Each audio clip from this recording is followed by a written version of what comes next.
صباح الخير من قلب الغابة. اليوم غادي نصايبو برجر نباتي ديال بصح. ايوا بسم الله. اليوم غادي نديرو واحد البرجر نباتي خطير. باش نبداو خاصنا العدس مطيب والفطر مقلي، هادو هما الاساس. وما ننساش البصله، الثومه، الشوفان والتوابل المغربيه. هذه هي الروح ديال البرجر. دابا نجمعو كلشي في زلافه وحده وغنخلطو مزيان حتى تولي عندنا عجينه ديال البرجر. نشكلو البرجرات هكا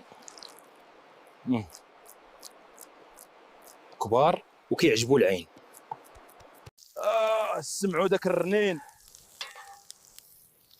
هاد البرجر غادي يخرج نار على نار.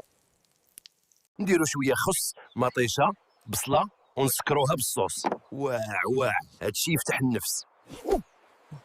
هادي راه ماشي غير وجبه، ما هادي تجربه. بصحتكم وجربوها. اي اللي عجباتكم هاد الوصفه ديروا لايك وبارطاجيوها، وما تنساوش تشتركوا مع بيك فود ديالكم.